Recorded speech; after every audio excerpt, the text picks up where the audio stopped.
حضرت عائشہ صدیقہ رضی اللہ تعالیٰ عنہ فرماتی ہیں ایک عورت تھی اور اسے نبی پاک صلی اللہ تعالیٰ علیہ وسلم نے وہ کلمہ پڑھ کے مسلمان ہوئی، مدینہ طیبہ آ گئی تو حضور نے مسجد نبوی شریف میں اس کے لیے مکان، ایک سادہ سا کمرہ ساتھ مسجد کے بنوا دیا، وہیں رہنے لگی۔ اکثر وہ سیدہ طیبہ کے پاس آتی تو حضرت عائشہ صدیقہ رضی اللہ تعالیٰ عنہ فرماتی ہیں وہ بڑی باتیں سناتی اور آخر میں کہتی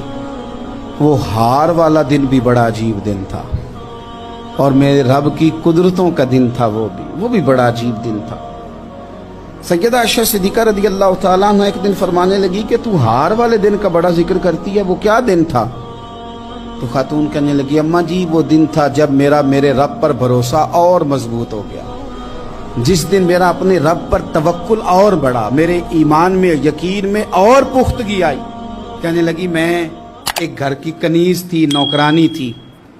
اس گھر میں ایک بچی تھی جس کے پاس سونے چاندی ہیرے جواہرات کا ہار تھا۔ اس زمانے میں چمڑے کے اوپر لوگ ہیرے جواہرات لگاتے تھے، کئی دفعہ سرخ رنگ کے چمڑے پہ لگائے جاتے تھے، وہ بچی پہنتی تھی تو کہتی ہوں بچی کے اس نے اتار کے رکھا یا اس سے گرا وہ ہار تو چیل اسے اٹھا کے لے گئی گوشت سمجھ کے اور میرے سامنے اٹھا کے لے گئی۔ گھر والوں نے مجھ سے پوچھا، یہ بخاری میں موجود ہے، گھر والوں نے پوچھا مجھ سے کہ وہ ہار کہاں ہے تو میں نے کہا چیل اٹھا کے لے گئی۔ گھر میں کچھ چوری ہو جائے تو سب سے پہلا الزام کس پہ لگتا ہے؟ ملازمین پہ۔ کہتے انہوں نے مجھے بڑا مارا، بڑی تکلیف تھی، حتیٰ کہ میری شرمگاہ تک کی تلاشی، میری عزت اتنی خراب کی میں بتا نہیں سکتی۔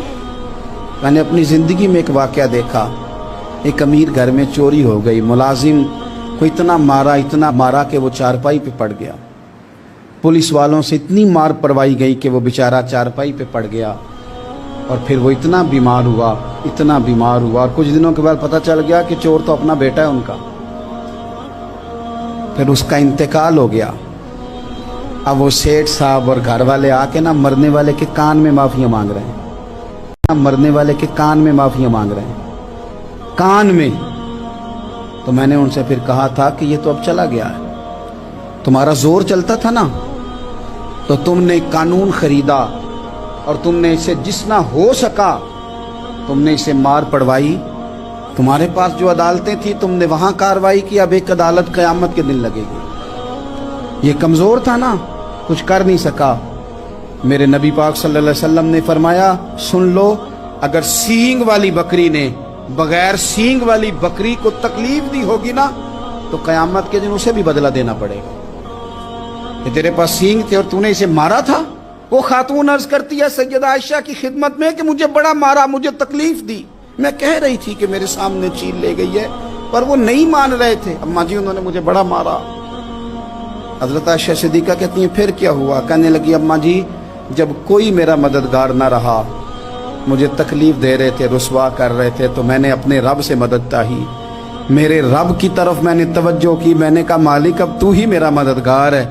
کہتی ہے وہ مجھے مار رہے تھے تو وہ چیل جو ہار لے گئی تھی وہی لے کے واپس آ گئی اور ہمارے سروں کے قریب لا کے اس نے جب اس ہار کو پھینکا وہ مجھے چھوڑ کے سائیڈ پہ ہوئے، وہ میری بے گناہی جان گئے، لیکن آپ کو بتاؤں اس دن سے میرا اپنے رب پر یقین اور بڑھ گیا۔ مجھے سمجھ آ گئی کہ جب انسان پورا ٹوٹ جاتا ہے اور جب کوئی چاروں جانب اس کا مددگار نہیں ہوتا